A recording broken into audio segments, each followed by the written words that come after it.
Дархан хот сайхан хот. Тэрнээс гадна Дарханд би яах гэж очдөг байсан гэж. Гэхдээ нэг Дублинг олж явах санаатай. Тий.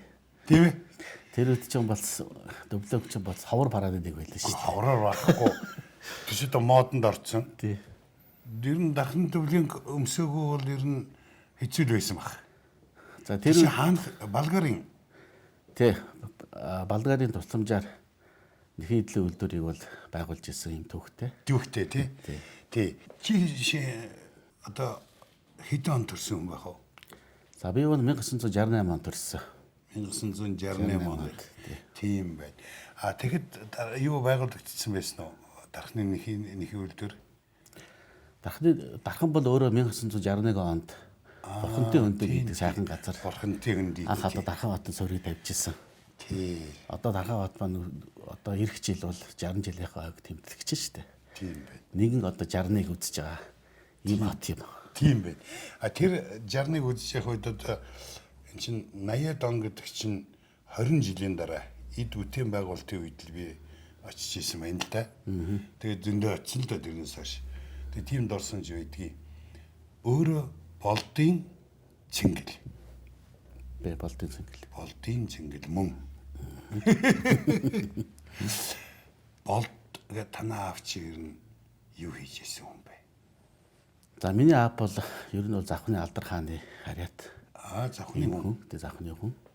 За манай аавын Дархан хотод бол 1981 оноос 1991 оны хооронд яг Дархан хот яг эд бүтээн байгуулалтын он жилүүдэд Дархан хотын намын хорооны 1-р нарийн бичгэнээр бас ажиллаж исэн. Дархан хот чинь Сэвийн орнуудын жишг хот боллоо. Тийм байсан тийм. Яг миний аав бас надад бас тэр үеийн бас төвгийн талаар бас надад бас хэлж өгч байсан л та. Тэгэхэд бол би бол харьцангуй бас бага залуу байсан 10 жилийн хөвгт байлаа. Тийм байж тээ. Тэгээд бол Дарханд бол их гадаадын зоч төлөөлөгч ирдэг байсан. Тэгнь олон улс орнуудын төрийн тэргүүнүүд ерөнхий сайд гэл бас л том л усуд ирдэг байсан шүү дээ. Тэгээд бол аав бол надад хэлдэг байсан. За Дархан хот бол ер нь бол одоо тэр социализм үед чинь бол Сэвийн нөхрөлийн орон гэж байсан шүү дээ. Тийм, Сэвийн нөхрөлийн орон гэдэг төв нь одоо Москвад байх жишээтэй. Тийм. Тэгэхээр Сэвийн нөхрөлийн орнуудын одоо бэлэг тэмдэг болгож за Сэвийн нөхрөлийн орнууд яаж биенийгээ дэмжиж хөгжүүлдгийг гэдгийг үлгэрчээ болгож Монгол улсын нэг хотыг бол одоо хөгжүүлж байгаа юм. Социализмын бахар болгож. За тэр нь бол бас манай найрамдын Дархан хот байсан. За тэгээд бол Сэвийн нөхрөлийн орнуудын одоо социалист 6 орн бол одоо энэ хөтөлбөрт хамрагдчих. Монгол улсын найрамдын Дархан хотыг хөгжүүлж за бүх одоо улсынхаа бэлэг тэмдэг болсон одоо нэг том бүтээн байгуулалтыг тухайд бол Дарханд бол бас босгож барьж исэн юм төвхтэй байдаг. 61 оноос одоо 81 хоног хүртэлх хугацаанд бол Дархан хот анх үүссэн бий болж за энэ олон үйлдвэр одоо барилга оролцоо бүтээн байгуулалт нь яваад бүтээн байгуулалтыг эд явж исэн үе. За миний аавын бол ажилласан энэ хугацаа бол яг одоо энэ бүх үйлдвэрүүд нь бүрэн хүчин чадлаараа тийм ээ ажиллаж бүтээгдэхүүнээ гаргаж яг эд одоо бүтээн байгуулалт өрнөсөн ийм он жилүүд байсан шүү дээ. Хуучны сайхан одоо миний Монгол оронд үйлдвэрлэлийн хот цоо шинээр босч ирж байсан тийм ээ. Үйлдвэрлэл биднээс хөдөө аж ахуйн орноос аж үйлдвэрийн орнд руу чиглэж өөртөө гутлаа хийж өмсөе, өөртөө хувцас хийж өмсөе мөн үү? Хоолоо өөртөө бэлдэнэ. Тэгээд тэр дархныг тойроо цаашаа ингээд тариагаа өөртөө тарий. Энэ агуу социалист бүтээн байгуулалтын үед хамгийн том үйлдвэрлэл явж исэн газрыг авчин одоо удирдлагаар хангаж исэн юм байна гэж. Тий. Гэхдээ би болдгоог мэднэ. Би ч бас салуухан байсан. Тэгэхэд энэ телевизэд ажилд орсон байхад ирж ярилцлагын тэр өгдөг байсан. Дархны дарга ирж гинэ. Үгүй нэг ганц нэхний цохолт нэхий дийлэн цохолт хийлгээд авах байсан. Тэр үед өвөл тийм хүйтэн болдог байсан юм уу? Яагаад одоо бол нэхий дийл өмсөхгүй юм те? Тэр үед бол бас нэгдүгээр бол юм бас ховор дэлгүүр байсан шүү дээ. За бидний одоо санаж байгаагаар бол таасаа хэллээ шүү дээ. Цохолт. За тэр цохолтод бол манай аав гэжсэн байгаа. Яг тэгсэн. Тий. Манай аав бас их нарийн байсан байгаа үз. Тий. Нарийн байсан их жоромтой байсан үе шүү дээ. Энэ бол. Тэр үед яг юм ховор байсан ч гэсэн одоо ухаан эс ширхэг үрийг нандинан хайрлж хамгаалж тийм байна. Би бол одоо тохиолдолд ихэдэл өмсөд өмсч болно шүү дээ. Дархны нэгдүгээр дараагаа хөвгдөж чинь. Тэгнь. Тэгэхэд би бол ихэдэл өмсөөгөө байж байгаа л 10 дугаар анги төгсөөл хойшоогоо сургуулж явсан шүү дээ. Хойшоо сургууль явахдаа нэг ганцыг аваад яваагүй. Авч яваг аав бол тэрийг зөвшөөрөхгүй шүү дээ.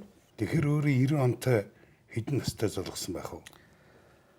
За би 85 онд дарахаа одоо 3 дугаар 10 жилийг төгсөөд 85 он. 85 он. За тэгээд тэнтээсээ Оросын холбооны улсад сурах хуваар аваад. За ингээд одоо 85 онд шууд Оросын холбооны улсын одоо Иваново гэдэг хотод хуулийн ангийг аваад явж илаа. Оросд хуулийн ангид сурахаар. Иваново чинь Москва Ленинградын дунд байдаг үлээ. Иваново бол ер нь бол Оросын холбооны улсын одоо текстилийн край буюу нэхмэлийн одоо том хот. Тий, хүүхнүүдийн хот Город Невест гэж ярьдаг шүү. Тийм. Ийм хүүхнүүдийн хот гэж Оросд алдартай. Ийм хот байсан. Тэгэд эрэгтэй хүний чи бас тэнд юунд сургадаг байсан юм? За ер нь бол Ивановод бол бас Монгол оюутнууд бол яг тэр үед бол бас нэлээд сурсан. Юу үйлдвэрлэлийн чиглэлээр Нэхмэлийн чиглэлээр оюутан байсан, хим технологийн чиглэлээр бас сурдаг байсан. За би бол Ивановогийн улсын сургуулийн хуулийн ангид бол хуулийн ангид суралцсан. За тэр үед бол бид бол нэг 10 хэдүүлээ бас очиж илаа. За. Тэгээ хуулийн мэргэжилтэй болсон юм байна те. Магис бакалавр, хуулийн бакалавр. Оросын одоо хууль зүй, Монголынхаа хууль зүйг судалсан, хуулийн хувьд бол боловсрсан хүн юм байна. Тэгээд би өөрөө ч бас мэдх юм аа. Төмөр замын дараагаар ажилласан тийм ээ. Монголын төмөр зам төрөмж төвцөд компани гүйцэтгэх захиалгаар бол бас 2 жил ажилласан. 2 жил ажилласан. За. Тэгэд хэцүү байсан уу? Ерөнхийдөө бол төмөр замын салбар миний хувьд бол бас тийм ч хол салбар бол биш байсан. Яагаад? Яагаад тэгэхээр би бол 2008 оноос эхлээд зам тээврийн салбарлаа бол ажилласан шүү дээ. 2008 онд тээврийн үйлчлэгээний төв гэж байсан. Тээврийн үйлчлэгээний төвийн улсын үйлдвэрийн газрын гүйцэтгэх захиалгаар 2008 онд томилогдоод тэр чинь бол тухайн үед зам тээвэр аялал жуулчлалын яамны харьяа ийм улсын үйлдвэрийн газар байсан. Тэгсэн. За энд одоо гүйцэтгэх захиалгаар ирж ажиллаад за 2008 онд энэ улсын үйлдвэрийн газрын статусыг өөрчилсөн байдаг. Өөрчлөлт засгийн газрын хэрэгжүүлэгч агентлаг автотээврийн газар гэж болгосон. За 2008 онд автотээврийн агентлагыг бий болоход намайг бас автотээврийн агентлагийн дараагаар бас Монголын засгийн газрын шийдвэрээр бас томилжсэн л да. Энэ ямар учиртай томилт байсан? Тэр үед чинь бас энэ автотээврийн талаар авч хэрэгжүүлэх бодлогын чиглэлээр бас нэг өөрчлөлт хийх гэсэн санаа байсан уу? За ер нь бол автотээврийн салбар бол 90 онд бол их одоо арчил гартаа зэрэгцээд бас бүхэл одоо өмч хөрөнгийг бол ховчлол гэдгийг өрнөсөн шүү дээ. Тэгсэн. За тэр одоо ховчлын шуурганд бол бас автотээврийн салбар бол бас өртсөн байдаг л да. Тэгээ та бүхэн мэдж байгаа шүү дээ. Монголд бол маш олон одоо тээврийн баазууд байсан. Тэгт чинь бол үндсэндээ бол Монгол улсын эдийн засгийг хөдөлгдөг нэг бас нэг одоо салбар нь бол автотээвэр байсан шүү дээ. Автотээврээр одоо бүхэл одоо тээвэр чинь явж илэн шүү дээ. Тийм. Тэгэхээр бол автотээврийн салбар бол үндсэндээ бол хувийн хвшил рүү шилжчихсэн байсан үе л дээ. Тэгээд бол автотээврийн салбар бол төрийн бол анхаарал бол төдийлөн одоо бас сайн биш байсан үе. За яг энэ цаг үед бол бас төр засаг энийг бас анхаарч ер нь бол засгийн газрын агентлагийн хэмжээнд автотээврийн газрыг бол байгуулах нь зүйтэй гэдэг шийдвэр гарсан гэж би ойлгодог. Тэгээд ч ажилласан. Тэгэд бол автотээврийн салбарыг хөгжүүлж, автотээврийн салбарыг эргэж одоо сэргээж тийм ээ. Автотээврийн салбарыг бүх одоо аймгийн хэмжээнд одоо шинээр одоо олж хөгжүүлэх шаардлага бол бодит нөхцөл байдал бол тулгарсан байдаг. Зөв. За энэ тухай манай үзэгчид одоо таны фэйсбүүкээр ороод мэдчихин. Та надад фэйсбүүкнийх бүрэн болцоотой юу? Болцоотой.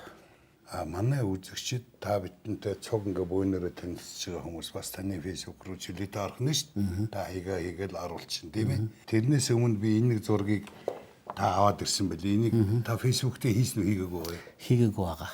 Тийм учраас та надад нэг ийм зураг аваад ирж дээ. Энэ их орчин үеийн дизайнтай зураг энэ юун зураг байсан бэ? За энэ зураг бол Дархан хотын шинэ байгуулагдсан автовокзалын зураг байна. Та яг агентлагийн дарга байх үедээ хийсэн тийм үү? Энэний нээлтэн дээр яг тэгж би энийг санаад байгаа юм гэхээр яг тулга ерөнхийлөгч Баттулга ерөнхийлөгч биднээс найз нөхдөдөө адилхан зураач хүмүүс. Тэгсэн нэг удаа нэг сайд болцсон үедээ би нэг яваад уулзах гээд очив. Тэгсэн чинь би одоо дарахаа явах гэж байна. Гэт чи замд суугаад яв гэхгүй. Тэгвэл би дархан хүртлийн тэгэж зам сайхан л байсан л да. Тэг явахгүй гэд. Тэг би нэг тэг автовокзал энэ төр нэгдэх хэвээр би тийш очих хэвээр байгаа. Тэг эргэж ирээд уулзъягаа салсан. Яг тэр үед болсон үйл явдал мөн байх нэ? Мөн байна. Мөн байна. За энэ зураг бол бас төгөн зураг гэж би үзчихэ л. Одоо манай тэр үед манай сайд байсан. Би агентлагийн дарга байсан. За дархны одоо автовокзалыг нээлттэй үйл ажиллагаан дээр бол бас манай сайд өөрийн биеэр гэж оролцож ирсэн. Ийм сайхан дурсамжтай доргийг бас та гаргаж ирлээ л те. Тэгэхээр би энэ зурагтай холбогдуулаад нэг гоё түүх ярих уу? Товчхон. Тэг. Тэгэхээр ಈ Дархан хотод ер нь бол намайг агентлагийн даргаар ажиллаж байгаа үед бол би нэг 14-өөс 15 объект ашиглалтанд оруулсан байдаг. Зөв. За тэрд бол дандаа одоо автовокзал онцлогооны төгөд байхгүй юу? За тэрний нэг нь бол энэ Дархан бол аймаг дахь одоо автовокзалыг ашиглалтанд оруулсан. За анх Дархан хотын автовокзалыг зурганд бол нэг тийм аймгийн хэмжээнд хийгдсэн тийм жижигхэн автовокзалын зураг байсан. За. Тэгээ би тухайн үед санд гаргаад бүсийн хэмжээ. ер нь бол Дархан хотыг бол зүгээр нэг бас нэг аймагуудтай зөвлөлдөөж болохгүй. Дархан хот өөрөө бол H3 гэдэг одоо энэ Алтан булаг зам өдөр явж байгаа зам чинь Азийн олон улсын авто сүлжээнд байдаг зам шүү дээ. H3 гэдэг нэртэй зам байхгүй юу. Тийм учраас энэ өөрөө бол олон улсын ийм статусын зам явж байгаа маш зангилаа газар учраас олон улсын зорчигч тээврийн гэдэг статусыг хадгалсан ийм автовокзал байх шаардлагатай гэж зургийг би солиулж ирсэн. Зөв. Тэгэд наадах чинь өөр чинь тийм чин хүсэл байна. Дархан хот бол олон улсын H3 гэдэг хэмжээний замын дунд байгаа Монголын уудам талд зогсож байгаа нэг том хот байна тийм үү? Бүр Тэгэлгүй яг. Ирээдүйтэй. Автозамаар бүх юмар холбогдсон тийм үү? Тэгэлгүй яг. Төмөр замаар холбогдсон үйлдвэртэй. Тэн чи хаанхын үйлдвэр байгаа лээ. За тэд дээр бол ерөнхийдөө Одоо байгаа юу болсон? ер нь бол яг та одоо нэг бас Хөвчлөгдөд одоо гонигтай нэг зүйл гэх юм бол одоо социализмын үед бий болгосон энэ сайхан үйлдвэрүүд бол ерөнхийдөө бол сүүлийн жилүүдэд бол бас ихэнх нь бол хаалгаа барьсан шүү дээ. Дарханы бахархал байсан идчүүд дээ. Энэ сэрхүү. Сэрэх болцоо бол бүрэн дүүрэн байгаа гэж үзэж Яг тэгвэл зам дагаж байгаа учраас. Тэгэлгүй яах вэ? Ер нь Дархан хотыг анх одоо бүтээн байгуулсан өөрөө шалтгаан нь өөрөө зүгээр нэг одоо юу гэдгийг нэг байгалийн баялагийг чиглүү төрчихсөн хот гэдэг утгаараа биш шүү дээ.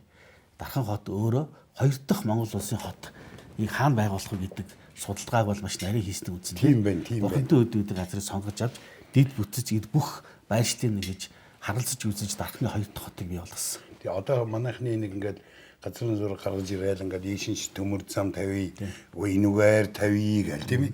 Энд авт зам хийгээл зураад идэг шүү дээ. Нэг самбар гаргаж ирээл. Тий. Сүлдэж их тоо боддог болчих. Тэгэхээр яг тийм төлөвлөлтийн дагуу хийгдсэн хамгийн супер төлөвлөлтийн хот байх нэ. Тэнд оршин суугчд бол одоо хамгийн азтай хүмүүс байж болохоор байна тийм үү? Ер нь Дархан хотыг бол ийм төлөвлөлтийг бол Оросууд хийсэн. Дархан хотын төлөвлөлтийг бол монголчууд хийгээгүй юм. Тийм учраас Дархан хот анханасаа баригдахдаа маш их хот байгуул төлөвлөлтийн одоо зөв структураар баригдсан хот байхгүй юу? Тийм байна. Тухайлбал та мэдэн шүү дээ. Дархан хотын үйлдвэрийн орон бол тусдаа ч дээ. Нэг уул даваа цаана байдаг шүү дээ. Тэр чинь бол тэгж зохион байгуулж хийж байгаа байхгүй юу? Үйлдвэрийн орон тусдаа, за суурьштын хэсэг нь тусдаа байх жишээтэй. Тэгэхээр бол төлөвлөлтийг бол их оновчтой хийж бий болгосон хот гэж үздэг. Та Дархан хоттой хайртай юу? За би Дархан хотоороо бахархдаг. Хайртай. Би Дархан хотод бол миний одоо хүүхэд нас байна өнгөрсөн. Нэгдүгээр сургууль төгсөй. Би Дарханы 3 дугаар 10 жилийг 3 гэж байдаг юм уу? За миний хүүхэд нас одоо Дарханд өнгөрсөн. Хоёрдугаарт миний одоо ажил амьдралын гараа Дарханаас эхэлж исэн. За хаанаас нэхлэх вэ? 1990 онд би сургуулаа төгсөж ирээд за тэр үед ч бол нөгөө яам тамгын газруудын нэр дээр сурдаг байсан шүү дээ оюутнууд чинь. Би дээд чихэн нэр дээр томилт авч явсан. Оо тийм үү. Тэгээд төгсч ирэнгүү дээчүүх намайг томилно шүү дээ. Томилно. Ягаад гэвэл дээчүүхээ боловсон хүч юм чинь. Тэглэв яах вэ? Тэгээ намайг за чи хаана ажиллах юм гэсэн. За Дархан хотод хуваар бий юу гэж асуусан. Дархан хотын тэгвэл чамаа Дархан хотод ардын шүүхэд томилё гэсэн. Тэгээд би 90 онд төгсч ирээд Дархан хотод ардын шүүхэд томилогдож ирж байлаа. Үгүй эн чинь тэгээд наац ямар тэгээд Дархан хотын ардын шүүхийн одоо шүүгчээр очиж тийм үү? Уг нь шүүгчээр томилдох ёстой байсан. За. Харамсалтай нь явсан гэхээр бол одоо шүүхийн хуулиараа бол шүүн таслах эрх 25 наснаас эхэлж байдаг байсан. Байдаг. Би бол 22 настай төгсч ирлээ шүү дээ. 17-тоо яваад 22-таа ирсэн. Тэгэхээр яг л шүүгч болох хуулийн нас нь хүрэхгүй шүү дээ. Зөв. Тийм учраас намайг тэрийг харгалзаж үзээд шүүхийн нарийн бичгийн дарга гэдэг тушаал гаргачихсан. Хүлээлгийн өрөөнд суудсан юм биш үү? Шүүхийн нарийн бичгээр очиж илээ шүү дээ. Тун ойрхон байж. Нэг хаалга онгоогоо л орлоо. Тий. Гэхдээ тэр үед бас хэцүү байсан баг. 90 онд тэр хууль сахиулах ажиллагаа хэцүү байсан. Би бол 10 төгсөөд хүн чинь бол нөгөө ямар мэрэгжилтэй болов гэж ярьдаг байсан шүү дээ. 10 жилийн хөлтөд 10 дугаар хөлтөд. Би бол яг ерөнхийдөө кино найруулагч болдго гэж боддог байсан. Үгүй. Мөрөөддөг байсан байхгүй юу? Намайг ажилгүй болгох юм. За. Тэгсэн яг тэр үед бол тэр хуваар бол ирээгүй шүү дээ. Ирээгүй учраас харин миний ээж аав надад зөвлөсөн. Зинглээ минийхөө бас хуульч гэдэг мэрэгжил байд юм аа. Хуульч гэдэг мэрэгжлийг одоо эзэмшүүл чамд бас хэрэгтэй шүү гэдэг одоо зөвлөгөө өгч ирсэн. Тэгээд тэр үед бол нөгөө кино найруулагч анги байхгүй байсан. Тэгээд хуулийн харин ийм сайхан анги таарсан л да. Тэгээд яг ерөнхийдөө бол би бол бас суралгаараа бол бас ангидаа бас гайгүй байсан л да. Тэгээд бол үндсэндээ бол нэг 2 3-аар л чагссан.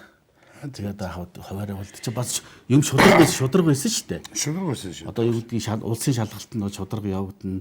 Одоо ирэмбэрээ ингээд жигс чин дүнгээрээ жигс чин нэг маргаан гарахгүй. Дээрээсээ хуваараа даваа явдаг байсан шүү дээ. Та мэдчихлээ баг тийм ээ.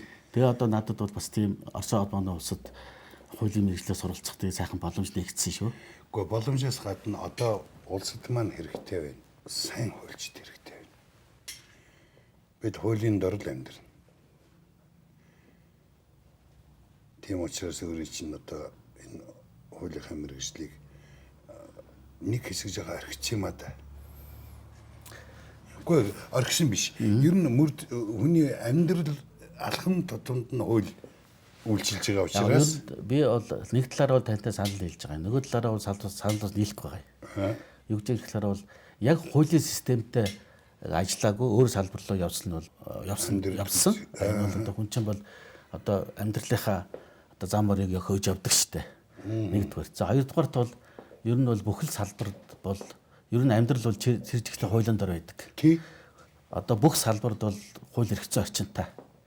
Бүх юм хуулиар зохицуулагдж байгаа үед бол би бол хуулиасаа бол хөндий бол яваагүй гэж боддог. Тийм байна. Одоо фэйсбүүк рүү оръё.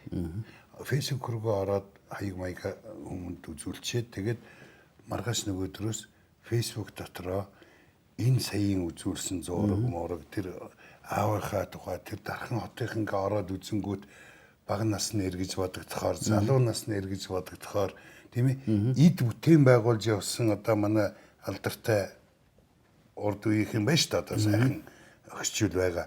Тэд эргэж хараад болдаргийнхаа зургийг хараад ихэд байж их хэрэгтэй. Тэгжиж энэ чиний фэйсбүүк чинь их олон хүнд хүрч тийм ээ. Энэ Улаанбаатар хотод тэр Дарханаас өөр тийш амьдрал дээрээ явсан хүмүүс зөндөө байгаа шүү дээ. Монгол даяар байгаа. Тэгэхээр Монгол даяараа таны тэр юмроо орж үзэх нь зүйтэй. Болдаргын тэр самналыг харах хэрэгтэй байна. За фэйсбүүк рүү оръё хоёулаа. За.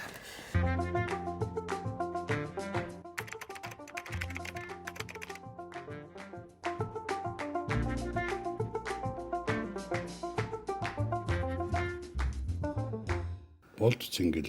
Яг сайхан дараалалаараа байж байгаа юм байна тийм ээ. Болд цингэл гэдэг. Тий, их сайн. За манайд бас пэйж байгаа. Пэйж нь бол болдын цингэл гэдэг. Зөв. Бичсэн байж байгаа. Зөв. Болдын цингэл гэж хэлдэг үү? Ер нь бол нэрийн хуудсан дээр бол болдын цингэл гэж байгаа шүү дээ. Гэхдээ хүнтэй танилцаад ингээд бол яг ерөнхийдөө бол тавал монголчуудыг мэднэ шүү дээ. Манайхан бол ерөнхийдөө тийм орос школтой болсон шүү дээ. Тий. Тэгтээ мэдлэгтэй бол цингэл гээл мэдлэн. Тийм. Тэгээд яг нэрийн хуудасаа солилцсон. Тийм. Энэ зурган дээр энэ хүү энэ өөрийн чинь зураг үгүй юу? Зураг. Хэдэн настай байж байгааргүй? За одоо энэ нэг 6 дугаар анги маань ил үеийн зураг юм шиг байна. Тийм үү. Дээд талд нөгөө цаана нөгөө хүн Миний аав. аав нь. Зөв. За тэгээд цааш яв. Энэ аав чи энэ сууж юм тийм ээ? Тий. Тийм байна. За болдгоо ажлынхаа өрөөнд Ажлынхаа өрөөнд хэдэн жил удирдсан юм бэ? дарахны 10 жил. 10 жил намын орооны 1-р наривчгийн дараагаар ажилласан. 81-ээс 91 онд миний аав 91 он. Яг юутай арчилсан хувьсгалтай залгуулаад залгуулаад тийм ээ? Эд оргил үед нь тийм ээ? Дархан ч бас дарчсан хувьсгалын хөтөлбөрөнд нэлээдгүй орж исэн тийм ээ? Сайн орсон шүү дээ. Өөрөө тэгэхэд юу хийж гүйж явсан яг 91 онд. За 91 онд бол манай ах 91 онд Улаанбаатар хот руу шилжсэн байдаг. Зөв. За тэгээд би бол Дархан хотын шүүхэн нарийн бичгийн дарга хийж агаад гэр бүлээрээ манай Улаанбаатар хот руу шилжиж аав маань Улаанбаатар хотод намын төв хороонд бол шилжиж ажиллахаар болсон байна. Тэгээд цаана гэр бүл орж ирсэн. Орж ирсэн. Чи орж ирсэн юм бэ? Би бол чи гэрэлцсэн байсан үгүй? ер нь бол би бол өөрөө үлдэх сонирхолтой байсан. За. Би бол аавдаа хэлсэн. Ээж аав. Би одоо ингээ яг намайг нөгөө орхон шарын голыг хариуцсан хэсгийн шүүгчээр томилгож байсан байхгүй юу. Тэгээд аав маань бол тэглээ чи бол наад чи бол хариуцлагатай ажиллаа. Чи чамайг бол ингээ ганцаараа гэж бас дарахад үлдээмэргүй байна. Чи гэрийнхнийхаа дагаад бол хот руу шилжсэн зүг гэж одоо аав шийдвэр гаргалаа ч гэдэг. Тэгээ би одоо дуртай дургу. Тий. Ингээд гэр бүлийнхаа дагаад ингээд Улаанбаатар хот руу шилжсэн. 20 хэдэн настай 22. Одоо тэгэл 90 гэдэг чи юу вэ? 92 гэдэг чинь тийм ээ? Одоо нэг 24 5 хүрж исэн үйл 24 хүрч. Тий. Гэр бүлтэй болсон байсан уу? Гэр бүлтэй болоог байсан. Би бол ерөнхийдөө бол нэлээд хожиг гэр бүлтэй болсон хүн шүү дээ. Оюутан байх үедээ бол би өөртөө нэг бас нэг тийм тангарах гэж хэлэх нь хаашаа тийм ээ? Нэг тийм зорилт төвшүүлж исэн байхгүй юу? Маш зөв. Тэгэхээр би бол нэг 2 3 юм төвшүүлж исэн. За, нэг юу гэж хэлэх. За цэнгэлээ чи бол одоо дээд сургуульд ороод дээд сургуулаа сайхан амжилттай төгсөх хэрэгтэй. За, нэгдүгээр алхам. Зүг биз? Зөв. За ингэж бодож исэн. Хоёр дахь нь. За тэр үед чинь бол нөгөө цэргийн албыг бол заавал хаадаг байсан шүү дээ. Тэгсэн. За тэгээд дараантаа ирээд одоо чи цэргийн албаар хаах хэрэгтэй. Мөн үү? Эр хүн болноо. Тий. За тэгээд дараагийн зорилго бол за тэгээд нэг ажил төрөлтэй болох хэрэгтэй гэж үзэж байгаа. Тийм ээ? За тэгээд дараа нь өөр ингэсэн одоо орон байртай болох асуудлаа гэж. За энэ хэдийг билүүсийн дараа бол чи аваагийн асуудлыг ярьж олно гэдэг зорилгыг өөртөө тавьсан биз дээ би чи. Тэр үеийг яг л тийм юм тавьсан байгаа юм. За тэгээд яг хөө тэгж явсаар байгаад одоо тэр зорилго маань тодорхой хэмжээнд бол хэрэгжсэн. Ингээд би чинь бол их нэртэйгээ 2003 онд танилцлаа шүү дээ. Тустай байранд орсон уу? Ээж авдар байсан. Тэгэл бид хоёр бол түрээсийн байранд эхэлсэн. Түрээсийн байранд эхэлсэн. Яг улсын их төлгүүрийн хажуу талд байдаг, зүүн талд байдаг 13 дугаар байр байсан. За, тэнд түрээс. Тэнд бид хоёр түрээсийн байранд одоо бас нэг жил орчим байгаад тэднээсээ шилжиж 5 дахь сургуулийн дээр бас түрээсийн байранд ороод тэгээд тэр хугацаанд бас найз нөхдөдөө бас байр захиалаад тэгээд дараа нь одоо ямар мөнгөөр байр авдаг. За тэр бол яг хөө ер нь бол тэр үед бол бас орон сууцуд бол баригдаж ирсэн юм жилүүд шүү дээ бас. Тэгэхээр бид нар бол өөрсдөө найз нөхдөд нийлээд баригдаж байгаа байшид захиалга өгөөд за найз нөхдөд нийлж банкнаас зээл аваад За зөрөгтэй хөдөлсөн шүү дээ. Тийм бэ, зөрөгтэй зээл аваад тэгээд бүгдөө одоо тэр байранд орцгоосон. Тэгээд зээлээд хөдөлнө. Найз нөхдөд гэдэг чинь лав 4 5 найзууд нийлж байгаа. Тэгсэн. Америкт нэг удаа гэдэг кино шиг нэг 3 4 нөхөр явсан байж тээ тийм ээ.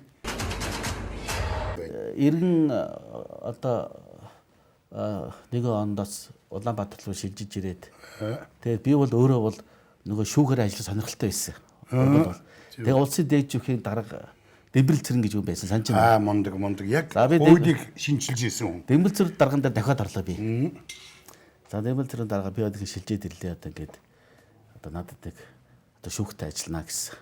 Тэгээд Дэмбэл цэрэн дарга бол надад юу гэж хэлэхээр бол одоо шүүгч оронтой байхгүй наа. Чи бүр налахад очиж шүүх нарийн бичиг дарга хий гэж ийм санал тавьсан. За би тэгэхэд бол би одоо нарийн бичиг дарга хийж ирлээ. Би одоо шүүгч хэмээр байна гэсэн. Мэргэжлээрээ. Тэгвэл чи одоо жаахан хүлээх болчтой гэсэн. За би жаахан хүлээсэн. За тэгээд одоо таны хэлдгээр тэр үед чинь нөгөө нэг арчлын салхи бол ийд ингээ явцсан үе байсан шүү дээ. Сэвэлзэж ирсэн тий. За тэгээд хүлээгээд одоо тэгээд болохоо байхаар нь би бас буцаж орж хэлсэн. Одоо та нөхдүүд нэг намайг ажлын байраар хангах чадахгүй бол би ажлаа өөрөө олё гэсэн. Тий, тэр үед чи юу ажлын байраар хангахтаа мантай байсан байж тээ. Тий шүү дээ, тий. Өөрөө л амьдр. Тий, тэгээд бол тэр үед бол дэвэл зэрэг дарга бол чи тэг гээд миний одоо хувийн эрийг анкетыг надад өгч ирсэн. За зөв.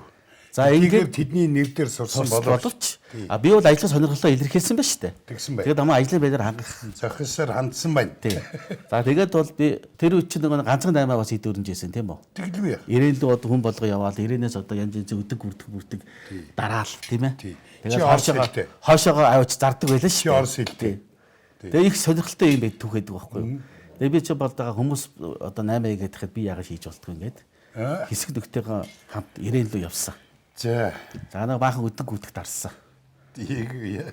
Өдөг гүтэхэд дараад тэрийг хоошоо авч явах гэж найз нөхдөдтэйгээ явж исэн.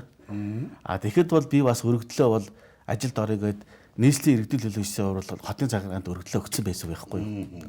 Тэгээд би найз нөхдөдтэйгээ дарханд очсон. Нэг Улаанбаатараас поездны билет олддгоо.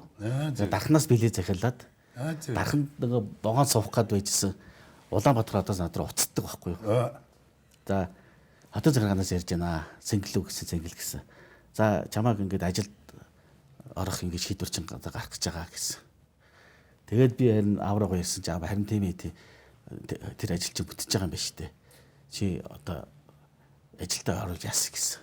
Тэгээ би найзтай хэлсэн. Үгүй би очиж тэр 8-аа хийн явъя гэдэг.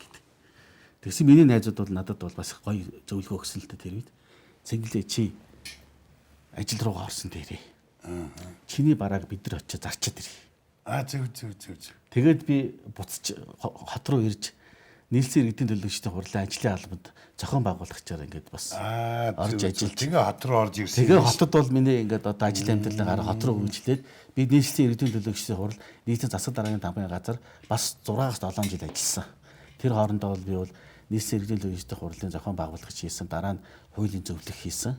За ингээд 97 он их дуустал хугацаанд бол би нийслэлийн одоо төр захиргааны байгууллагад бас хуулийн зөвлөх буюу хуулийнхаа чиглэлээр төрийн ажил хийлээ шүү дээ бас. Тэгэхээр төрийн ажлын дадлаг туршлагатай гэсэн үг. Ер нь хуулийн мэдлэгтэй, төрийн ажлын дадлаг туршлагатай. Хуучнаар бол нэг бэлтгэгдсэн боловсон хүчин гэж байлаа шүү дээ. Тийм ээ? Тэр бас мундаг систем шүү. Хот гэдэг чинь бол одоо их маш том айл байна гэдгийг айл байдаг мэн гэдгийг би бол тэнд ажиллаж байгаа хугацаанд бол бас мэдэрсэн. Үнэхээр бол тэр үед бол миний дарга нар бол маш туршлагатай улсууд байсан. Та мэдэн шүү дээ нийслэлийн иргэдэл төлөвлөгчтэй хурлын тэргүүлэгч нарийн баригч дарга Манлжив дарга гэдэг нэг мандаг хүнтэй тийм ээ. Мандаг. За Манлжив дарга чинь намайг анх ажилд авсан хүн. Тэгэхэд иргэдийн төлөвлөгчтэй хурлын тэргүүлэгч дарга Ядуу Сүрэн дарга байсан. Санаж байна тийм ээ. Ядуу Сүрэн даргасан хотын дарга Баасанжив дарга байсан. Тэгэл би ийм мундаг улсуудын доор тийм ээ. Ийм мундаг улсуудтай хамт ажиллаж би энэ ажлын туршлага тийм ээ. Их зүйлийг бол би эндээс сурсан гэж боддоо шүү дээ. Хүн аман төвлөрсөн Монголын энэ уудам нутагт байгаа 2 том хотын ажил амьдралд оролцсон байна чи. Тэгэхээр энэ юун зураг вэ? Дархан хотыг хүндэт иргэнээр Цэдэнбалгыг одоо Цэдэнбалгуу даргаыг Дархан хотын хүндэт иргэнээр бас ингэж өргөмжилж. За тийм байна. За энд бас хүндэт иргэний цол тэмдгийг гардуулж байгаа. За түүний дараа бас бөөнөрөө зураг татуулсан энэ тэр үеийн одоо дурсгалтай зураг байна. Гэх мэт зургнуудыг чи бол оруулчихсан тийм ээ. За энд бол одоо Цэдэнбал дарга маань байж байна. За аав байж байна. Энэ хажууд нөгөө хүн чинь нэг одон тэмдэгтэй хүн маань. За энд бол бас манай шарын голоос төрсөн гавьяат очиргаа хөдөлмөрийн баатар. За энэ нөгөө тухайн үед бол Дархан хот чинь үйлдвэрийн хот байсан шүү дээ. Тий. Тэгэхээр Дархан хотыг бол бас нарийн бичгийн дарга Павнгийн дамдунгаа Дархан хотыг шууд хариуцдаг байсан. Заазуур дамдан гэж нэртэй. Заазуур дамдан гэдэг. Тэрээс бол маш их өндөр шаардлагатай юм хүн байсан.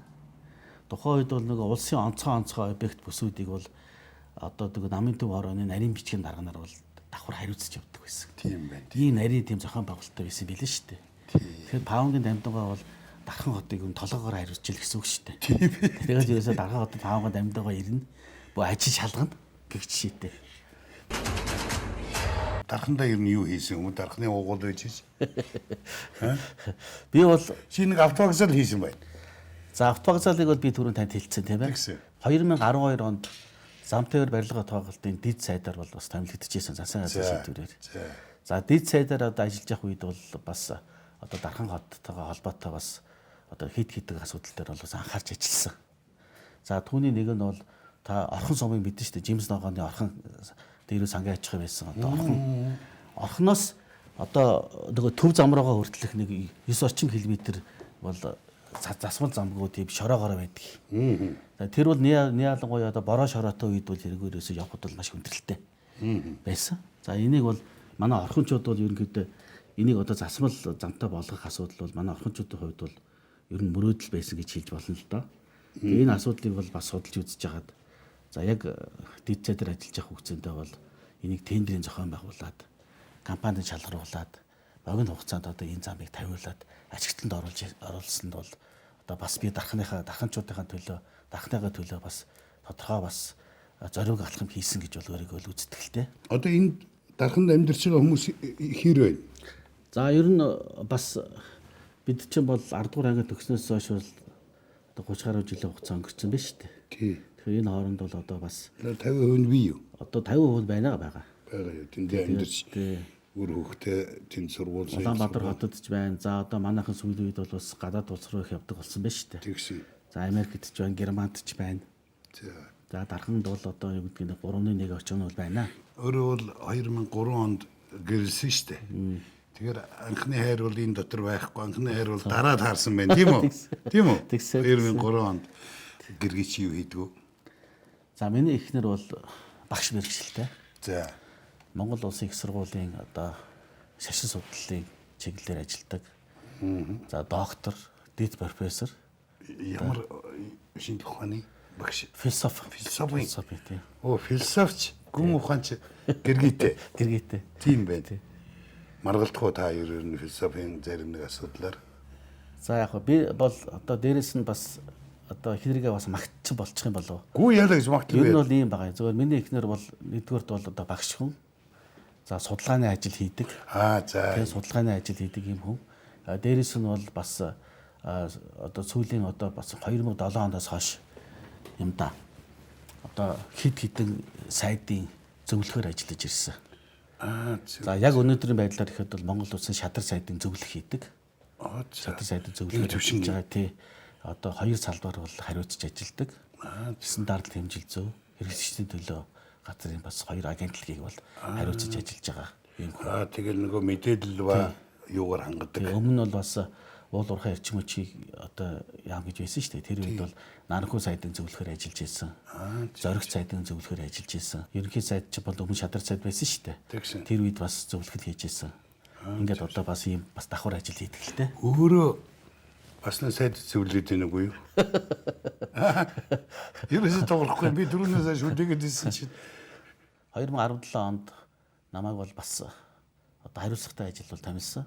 Энэ болохоор бол 17 онд тий Монголын төмөр зам төрийн өмчт авцад компани гүйцэтгэх захиалгаар за тэгсэн. Одоо чамайг томиллоо. Төмөр замын бүтээн байгуулалтууд бол ингээд эхлэх гэж байгаа. Ийм одоо хариуцлагатай одоо салбарт одоо өөрөчөө томилж яана гэж хэлээд бол надад бас өндөр ихтгэл хүлээл гэж томилсон. За би бол бас энэ төмөр замыг 2 жил удирж явах хугацаанд бол бас хит хэдэн одоо төсөл хөтөлбөрүүдээ бол амжилттай эхлүүлээ тийм ээ. Хэрэгжүүлээд одоо энэ төмөр замын бүтээн байгуулалт бол тавхан мэдж байгаа шүү дээ. Одоо маш эрчимтэй явж байгаад бол миний хувьд бол бас сэтгэл хангалуун байдаг. Тий. Дараа нь бол манай Монгол Улсын ерөнхий сайд намын дарга хөрсөх дарга бас одоо намайг зөвлөхөр хийж ажиллаач гэж одоо ийм бас санал тавьсан. За тэгээд одоо өнөөдрийн байдлаар бол би бас одоо Монгол Улсын ерөнхий сайд намын даргын зөвлөхөр одоо ажиллаж байна. Та одоо ямар бизнестэй хүн бэ? За би бол 90 онд төгсч ирснээс хойш бол ер нь одоо 30 орчим жил болж штэ. 30 орчим жил бол ер нь дандаа л төрийн ажил хийж ирсэн хүн байна.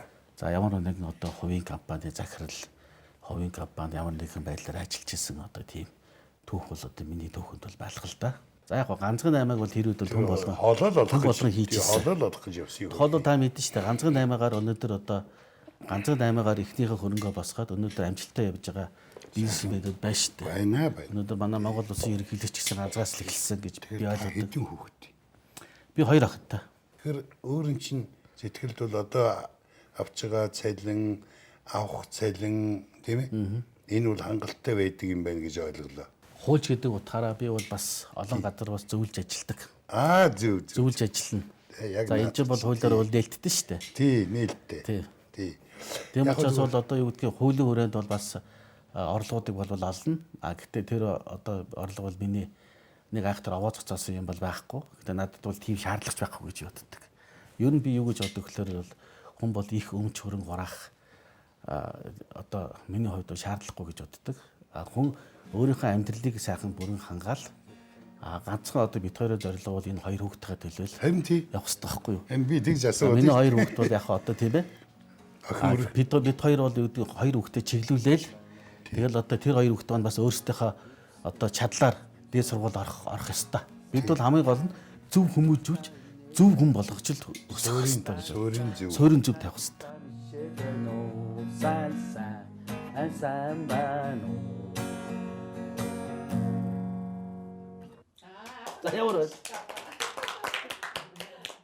Тухайлбал та сая хэллээ шүү дээ. Одоо тэгээд ямар өмч хөргөтэй вэ гэдэг. Тухайлбал би бол бас нөгөө одоо төрд ажиллаж байсныхаа боёнд бол бас тухайлбал Японд би чинь бол жил орчим тийм ээ. Засгийн одоо хөтөлбөрөөр бас суралцлаа. Тэр орчим тэр чинь цалинтай. Японд цалинтай. Японд тий тухайлбал би Японоос ирэхдээ их даваа хөргөн хоригдуулж хийж явах шийдэж шүү дээ. За тэгэл одоо юу гэдгийг 1997 онд хэд би одоо Audi гэдэг машин өөрөө худалдаж авчлаа. За. Тий. Тэр үед чинь бол та 97 гэдээ бодохгүй юу? 97 гэдэг чинь бол бас хүн бол нэг машин чинь бол өнөөдөр шиг тийм их байгаагүй зү. Байгаагүй. Тий. Тэгэхэд би бод Audi гэдэг гоё комби машинтай байлаа шүү дээ. Тэр үедээ бол бас л одоо юу гэдгийг бас үеийнхэн дундаа бол машинтай хүн бас хөргөттэй талтай. Хөргөттэй талтай. Юу юм тэгээд хүнд нэг юм хэрэггүй тийм ээ. Тэгэлгүй яг. Нэг сайхан унаатай, нэг сайхан байртай. Тий ихнэр сайхан ажилтай тийм ээ. Тэгээ инээд сууж явах шиг сайхан алга. За. Би бол одоо бас нэг юм одоо саяны юм ярьж байгаад бас нэг гоё дурсамж толгойд орж ирлээ л дээ. Тухайлбал би одоо ингэ нэг авгаатайгаа танилцаад түрээсээ баринд байсан гэж шүү дээ. Би бол өмнө бол өөрийн байртай байсан. За. Хотын захаараад ажиллаж байхад хотын захаараа надад байр өгсөн. За. Хоёр өрөө байр өгсөн. За. За тэгээд би чинь бол нөгөө хотын захааргаанд чинь бол 7 жил ажиллаа шүү дээ. Тэгээд чинь очид дугаараараа явсан. Очид дугаараа явж байгаад одоо байр авлаа. Тэр үе чинь бас тийм байсан шүү дээ. Хотын захаараа нэг байр хуваалдаг тийм ээ. Тий. За нэг тэр үед бол бичил зурдаг оруулаад надад хоёр өрөө байр өгсөн шүү. За. Тий. Тэгээ би чинь яг тэр байранд ороод бас ээж авдаа хэлээд би ч одоо аваа авна гэж ээж аваагаа сандаргаад. Тэгээ тэр хоёр өрөө байраа ээж үүрэн тогтчуулуулаад тийм ээ. Тий. Тэгээд бол аваа аваагүй л дээ. Тэгээд дараа тэр байраа зараад тэгээд бизнестэй эргэлдүүлсэн. Тийм байна. Тэгчихээ. Би ямар таныг нэг сайхан кофе ууж цааш та ярилцъя гэж бодчих. Тэгж бодоогүй байсан бол би таныг кофенд өрөхгүйсэн. Баярлалаа. Тэгээд би бас таны саяны одоо хэлж байгаа санааг бол бас бүрэн дүрэн дэмжиж байгаа юм. Миний өвдөж байгаа санаа. Тий. Ер нь бол одоо энэ авилгал гэж яриад байна бас хүн сурталыг бас нэмж хэлмээр байна л да. Тий. Тэгэхээр энэ бүх зүйл бол одоо улсын хөгжилтийг том чөтөж усаа болдог зүйл.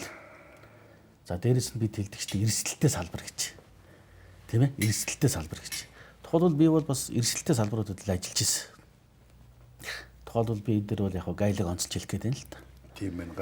Ягаад гэхээр бол би 2000 онд бас гайлын системд бол шилжиж ажиллаж байсан. За ямар төвчнөөс ямар төвчөнд ажилласан бэ гэхээр бол тэр үед 2000 он нефть онцгой албан дотор гайлын газар гэж байсан. Би тэд гайлын улсын ахлагч байцаас албан дараагаас магаас нь эхэлсэн. За дараа нь би гайлын ерөнхий газрын хяналтын журхан албаны дараагаар дэвшиж ажилласан. За гайлын ерөнхий газарт одоо хилцэд бас хилцээ одоо ингээд ахлах байцаагчаар ажилласан. Тэгээ 2003 онд Улаанбаатар хотын гайлын орлогч дараагаар шилжиж ажил сайжруулах үүрэг аваад Улаанбаатар хотын гайлыг хэн шалгалт хариуцсан орлогч дараагаар ижил шалгалт. Яг бол юу гайлын усад оруулж байгаа орлогын бол ерөнхийдөө 70-80% нь бол Улаанбаатар хотын гайл оруулдаг шүү дээ. Тийм. Тэгэхээр бол хариуцлагатай газар байгаа биз? Тийм байна. Энийний одоо бас хэн шалгалт хариуцсан орлогч дараагаар бол 3 жил гаруй ажиллалаа. Эрсдэлтэй салбарын тэргүүг нэл явж ирсэн. За тэгээд дараа намайг 2006 онд бас ажил сайжруулах одоо үүрэг даалгавар өгөөд замын үүдийг та мэдэн тийм ээ. Замын үүдийн гайлын дараагаар томилж ялаа. Коронавирус ингээ бужигнж байгаа ийм үед манай хил гайлынхан маш мундаг ажиллаж шин. Тийм ээ. Бараа үзэхээс гадна одоо юу орох нь гэхээс гадна бүр нүдэнд үл үзэгдэх вирус тэ тэмцэж шин. Тий. Тэгээ бодохоор бас мундаг салбар шүү.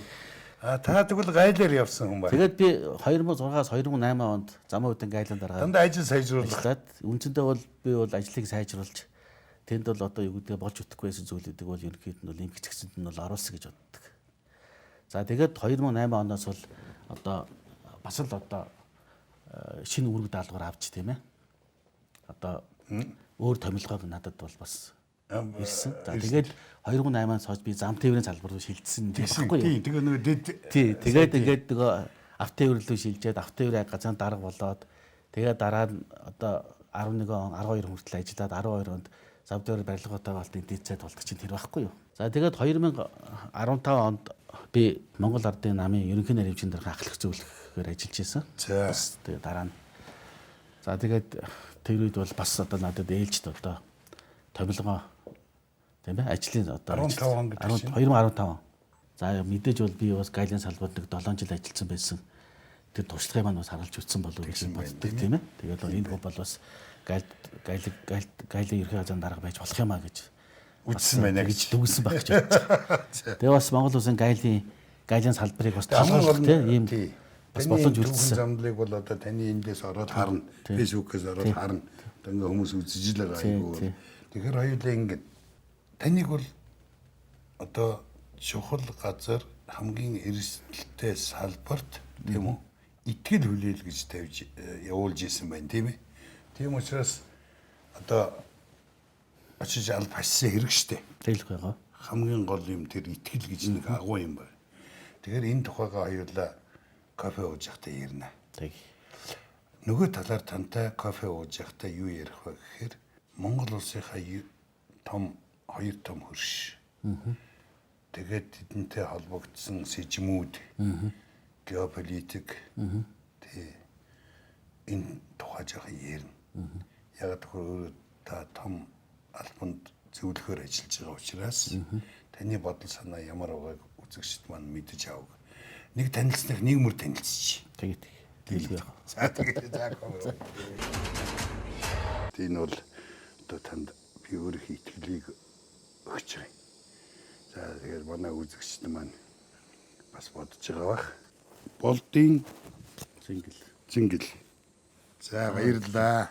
За тэгээд энэ ханы өмнө би тэр нэг зүйлийн тухай ярих гэж бодож байна. Одоохон энэ кофе буслах зуур Төв Азийн энэ өндөрлөгийг тойрсон маш олон ийм судал ширүүсүүд эдийн засгийн хийгээд нийгмийн та энэний одоо тэр Оросын талаас нь илүү Хятадын тал дээрч бүр илүү ингээд энийг холбож ажиллаж исэн хүн.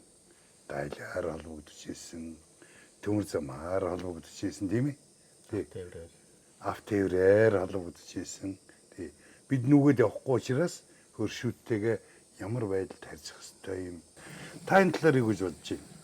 Ер нь одоо хөршийг бол сонгодгоо гэдэг үг байдаг шүү дээ. Тийм учраас одоо манай Монгол улсын мөнхийн одоо хоёр хөрш маань байна л та. Тий. За хоёрдугаар одоо манай хоёр хөрш маань бол онцлогтой хоёр. Дэлхийн тэргүүлэх гүрнүүд шүү дээ. За энийг яг нэгэн цагт бол бас одоо далаад гарцгүй Монгол улс хоёр их гүрний дунд хавчуулагдсан энэ төргээд бас өөр өнцгөөс нь ярьдаг байсан.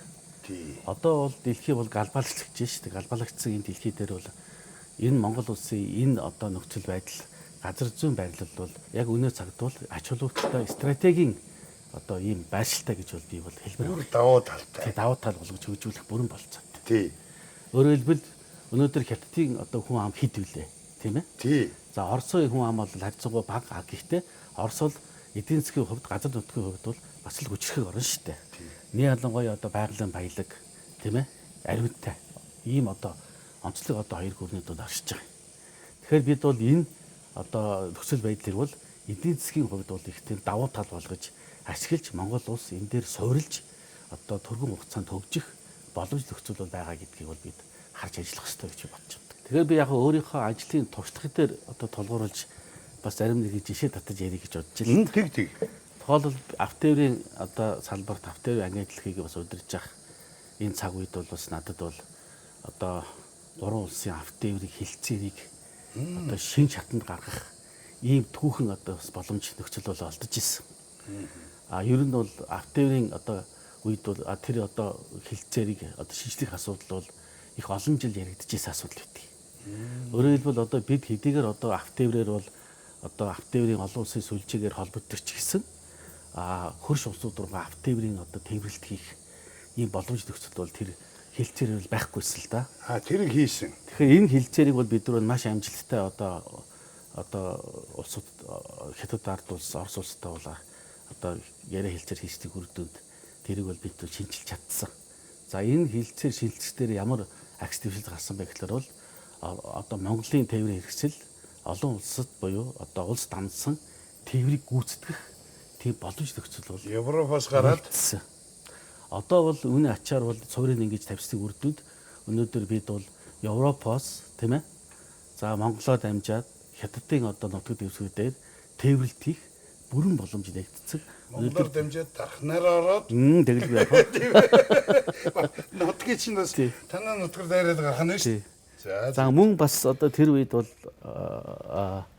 Монгол одоо хятадын хооронд бас Монгол бол далаад гарцгүй шүү дээ. Тэгэхээр бол хятадын одоо засгийн газраас Монгол улсад Тэнжинд одоо бас 10 газар эзэмшүүлэх тэр асуудал бол яригдчихсэн. Зөв. Өөрөөр хэлбэл Монгол улсыг далаад гаргах нь шүү дээ. Тий. Тэгээ бид бол бас энэ одоо бас анхны ажлын хэсэгт бол би бас орж ажиллаж ийсэн. Зөв. За одоо бас тэр ажил ингээд бас 8-9 жил ингэж бас одоо яваад намайг Монголын төмөр зам компани гүйцэх захиалаар байх үед бол энэ ажил манай компанид шилжиж ирээд Зөв. за Тэнжин хоттой буюу одоо Тэнжин порт групптэй Монголын төмөр зам компани хамтсан одоо компани байгуулах ийм одоо боломж бүрдсэн. Ингээд бол одоо Тэнжин Монголын хамтарсан компанийг Тэнжин хотод байгуулсан. За Монголд бас хамтарсан компани байгуулад өнөөдөр Монгол улс далаад гарах тийм ээ.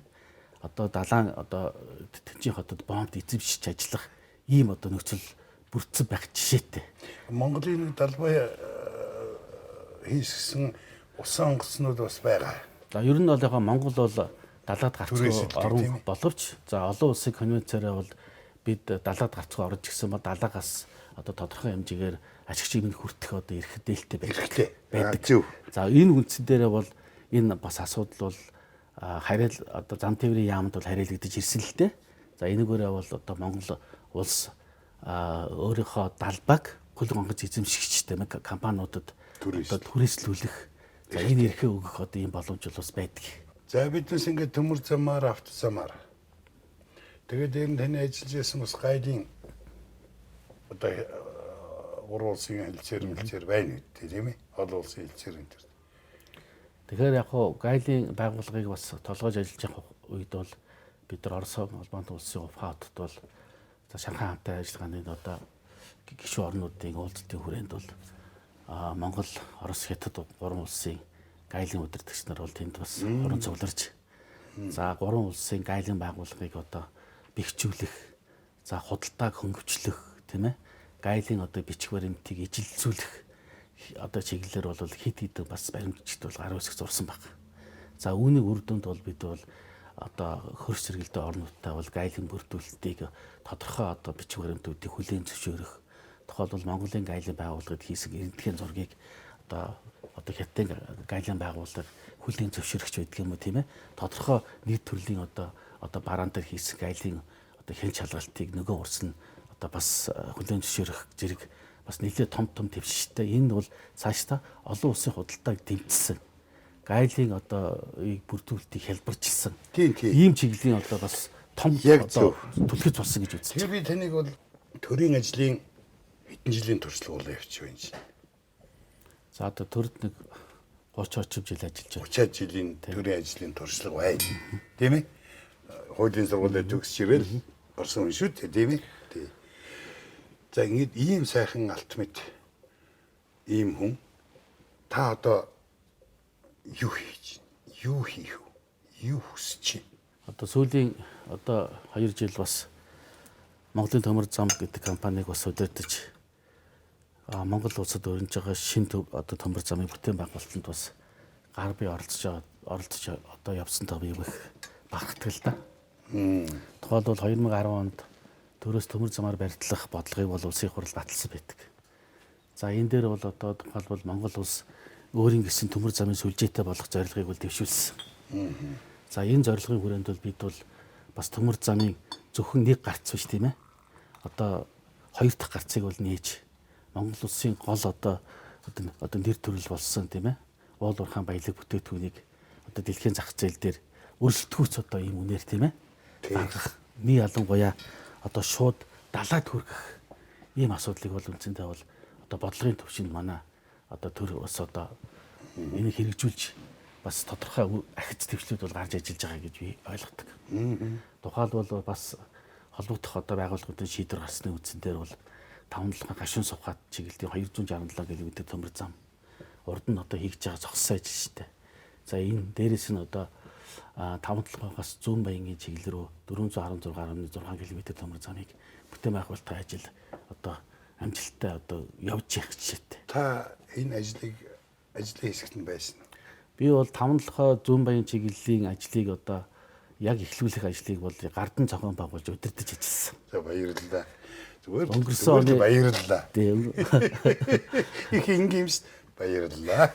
Хамгийн гол нь бид энэ дээр бол нэг зүйлийг их онцолж ярих хэрэгтэй. Өөрөөр хэлбэл одоо монголчууд өөрснөө төмөр замыг барьж чаддаг гэдгийг бид нар олон улсад нотлон харуулж байгаа. Өөрөөр хэлбэл 5-7 100 баян чиглэлийн төмөр замыг монголчууд өөрийн үндэсний бүтээн байгуулалт болгож ажиллаж байгаа. Энийг өөр их онцлогтой ийм одоо төслөө гэж бид ойлгож байгаа. За энэ төмөр зам тавигдсанаа ямар ач холбогдолтой байхын гэхээр бол энэ өөрөө бол одоо тухайлбал гол төмөр зам руугаа дийлээд одоо Оросын холбооны улс болоод Оросын холбооны улсаар дамжиж одоо бусад зах зээл рүү бол гарч байгаа юм. За бас одоо энтэй холбогдуулж хэлэхэд бол Оросын холбооны улс бол бидэнд бол нүүрсний маш одоо хямд ковот өгсөн шүү дээ. Энийг 25 жил мөрдөхөөр ингэ шийдвэр гарсан. Өөрөөр хэлбэл Монголын ачаа тухайлбал Тэнжин хүрэх ачааны одоо өртөг. За тойроод Владивосток орох зардал хоёр бол ажилд ойролцоо байхаар одоо ингэж зохицуулт хийж. Тэдгээр урт явсан бол тий. Тэгэхээр энэ бол одоо юу гэдгийг бас Монголд олгож байгаа том эдийн засгийн боломж хөшүүргийг бий болгож байгаа.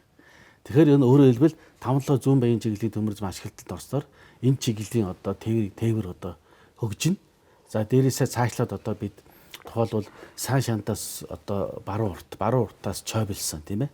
За тэгээд бичигт гэдэг чиглэлүүд рүү зүүн коридорыг одоо бас хөгжүүлэх төмөр замын сүлжээ бий болгох энэ ажлын эхлэл бол болж өгч байгаараа одоо Монголын эдийн засагт бол одоо дунд хугацаанд бол маш ач холбогдолтой төслөө гэж бол бид харж байгаа. Төмөр зам. Таны ярианаас би нэг юм сайтар ойлгов. Тэр юу гэхээр та ер нь Монгол улсынхаа хөгжлийн унааг л бэлдээд байгаа хүн юм а да. Энэ талаар ер нь их ажилласан байна, тийм ээ? Хөгжлийн унаа. Ер нь бол аливаа улс хөгжих нэг гол үндэс нь бол дид үтцийн салбарыг хөгжүүлэх явдал гэж үздэг. Өөрөөр хэлбэл дид үтс сайн хөгжиж тэрийгэ дагсан одоо хөгжил бол ирдэг. Өөрөөр хэлбэл зам дагаж хөгжил гэж ярьдаг шүү дээ. Ерөөсөө энэ л багхгүй. Та дөрөв асуулаа ямар Монголын ирээдүйг хүсэж байна? Юу руу тэмүүлж байна гэж хэллээ шүү дээ. Тэгэхээр бол бид бол энэ рүү хүрэх арга замууд нь бол янз янз байж болно. Гэхдээ миний одоо ажилласан энэ одоо он жилүүд энэ салбарууд бол Монгол улсын хөгжлийг одоо түүчээ болгох тийм ээ. Дид үтцийн салбарыг хөгжүүлэх энэ одоо том үүрэг хариуцлагыг бас үйлцэж тийм ээ. Бас тодорхой бүтээн байгуулалтын ажилд нь оролцож явж байгаагаараа би бас багтдаг л да. Бас хүсч тэмүүлдэг. Тэгэлгүй яах вэ? Улам хөгжиж бүр ашигтай байхын төлөө. Тий. Ер нь эцсийн дүндээ бол одоо Монгол улсын иргэн болгон тийм ээ баян чинэлэг тийм ээ одоо гачигтар зүйлгүүл амьдрах хэрэгтэй үстэй. Бид энэ биений төлөө тэмүүлэх хэрэгтэй. Энэний төлөө бол төр засгийн нь өөрөө хариуцлагатай байж одоо ард түмнээ зөв залж удирдах эдийн засгийг одоо яг эдийн засгийн хөгжлөөр нь хөгжүүлэх асуудал шүү дээ. Энэ талаар хуулийн ямар нэгэн одоо өөрчлөх, шинжлэх, бас орчин үедээ зохицуулах, ирээдүгөө харж өөрчлөх юмнууд бол танд бас байгаа бах та. Ер нь бол мэдээж бас альва юм бол одоо эрх зүйн хувь зохицуулах хэрэгтэй. Тий. Тэгэхээр мэдээж бид одоо эдийн засгийг хөгжүүлэх шиж чаданд гаргахын тулд бол мэдээж тэр бүгдийг эрх зүйн хувьд нь бол оновчтой зохион байгуулж эрх зүйн харилцаа олон улсын төвшөнд нь бас яаж уялдуулах вэ гэдэг асуудлыг бодох хэрэгтэй шүү дээ. Тэгэхээр энэ төвшөнд нь бол мэдээж одоо миний одоо эзэмсэн мэрэгжил, хуульч мэрэгжил тийм ээ. Бас ерөнхийдөө бол бас эрэл зэрэгтэйтэй л байх хэрэгтэй гэж. Гэхдээ байхаар барахгүй хэрэгтэй байна. Би тэр яриа ингэсгээд өндөрлөлөө. Гэхдээ ярих юм мөн чих байна. Мөн чих байж. За бас нэвтрүүлэгтээ урьж оролцуулж бас ингэ сайхан одоо хэлсэг татна халуун яриа өрлөөсөн явдал би баярлж байна. Та одоо намайг бас хэд их өндөр хүлээд ах шиг байна. Тэгээ би бол яг одоо бас өөрийнхөө одоо олж бичсэн мэрэгжил одоо өөрийнхөө энэ олон жилийн ажлын туршлагаа бол мэдээж эх орондоо зориулах хэрэгтэй. Одоо их орондоо засаг төрдөө тийм ээ. Ард түмэндээ зориулах л ёстой шүү дээ. Тийм учраас ер нь хоёргүй сэтгэлээр төрж өтөх хэрэгтэй гэж боддог. Тэр сайхан байна. Наад үгүй чинь сонссондоо баяртай байна. Уулзнаа. Аюултай уулзна. Хэр улс